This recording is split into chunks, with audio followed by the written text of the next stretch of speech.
Well, good day, YouTube, and welcome to another episode of the Albino Rhino beer review. Today you have the Rhino, and we're looking at a beer. Today's beer is one of the ones right in front of me here.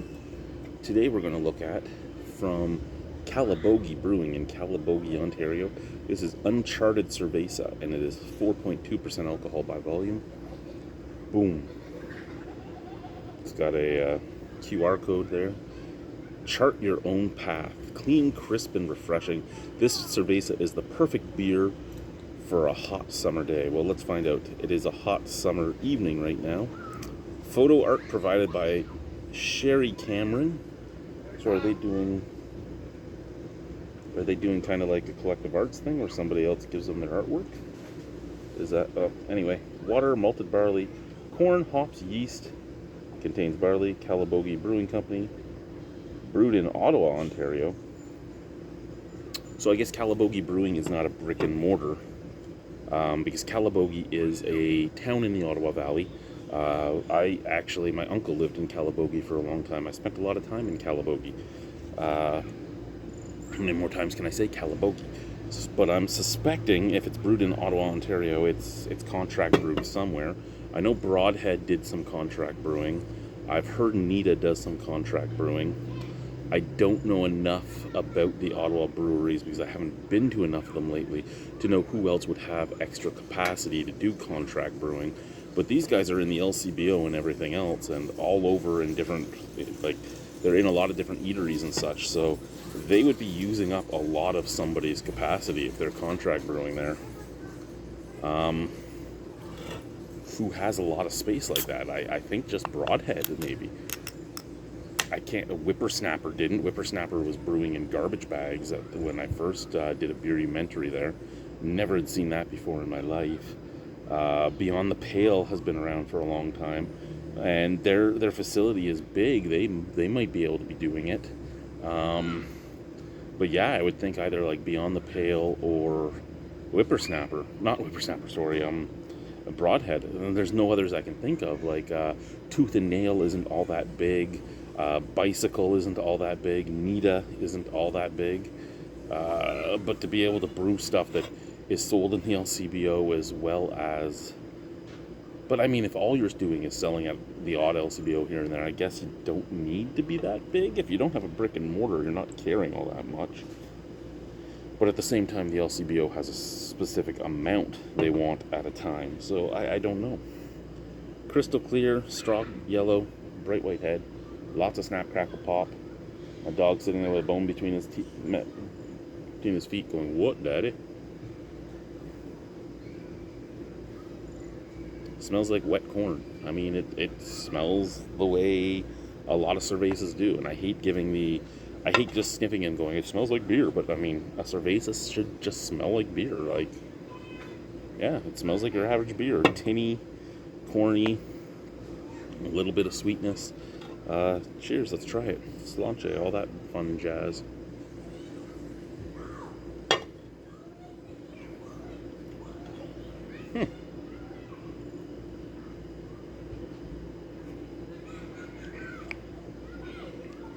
You know, I've said it before and I'll say it again. The older I get, the more I kind of just want a beer. Not all the, like, as much as I get excited about, like, radlers and sours and stouts with things added to them and all that. The older I get, the more I'm just looking for a beer. And this is a beer.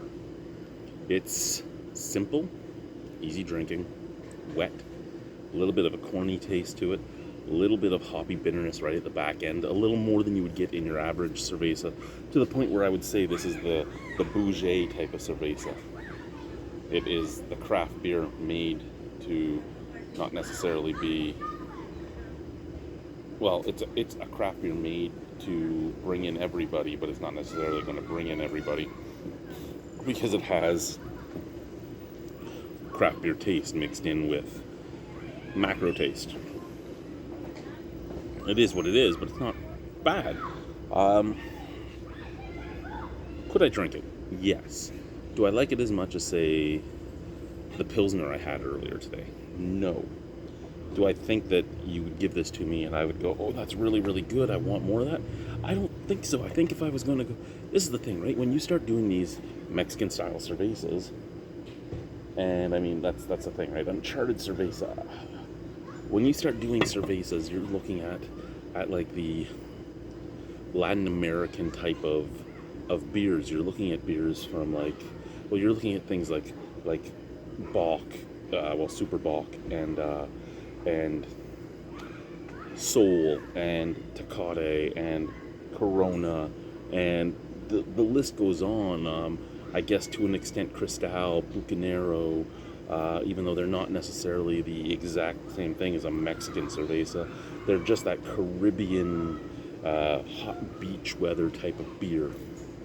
And I don't think this really is it, because it has a little too much hop bite to it for it to be that, to me. But I mean, then you look at the price, right? So you're looking at, it's a craft beer can, so what are you paying? $3.50, $4.50? I don't even remember what I paid for this, but I know it was more than the can of Corona that was right near it. So if I was going for just a cerveza and I'm just looking for something good for a hot summer day, I would probably go more towards that cheaper can of Sol or that cheaper can of Corona. And I know that that's not what people want to hear, because you need to support the small brewers so they can stay afloat and this and that. And I get that as well, and I really do want to support the craft guys. But at the same time, we're now going into what a lot of people consider a recession. We're going into a time when inflation is huge, and the value of your money is starting to get big. And if all I want is just a wet, sudsy thing to get me drunk, why would I pay more when I can get the same drunk out of something that has absolutely no taste and is cheaper? And I mean, that's what it comes down to, right? It's not like I'm looking for, if I was looking for, say, like a sour or something, I'm not going to go, let's pay less money and get a Molson Canadian. I could be like, I really want a sour. I could be like, I really want a Radler. And if I really want a Radler, the Radlers I go to are always either Bud Light Radler or Stiegl. Stiegl is my favorite Radler of all time. Bud Light is not, to me, as good as the Stiegl Radler, but it is more widely available. So I sometimes go to that. Most of the craft Radlers I've had, I don't enjoy as much. And I'm paying more money for them to not enjoy them as much. So, and at the same time, Radlers I don't find myself buying all that often anymore anyway, because they're almost $4 a can for 2.5% alcohol. And as much as it's nice to sit around the fire with a Radler, I don't want to pay that to sit around the fire with a Radler.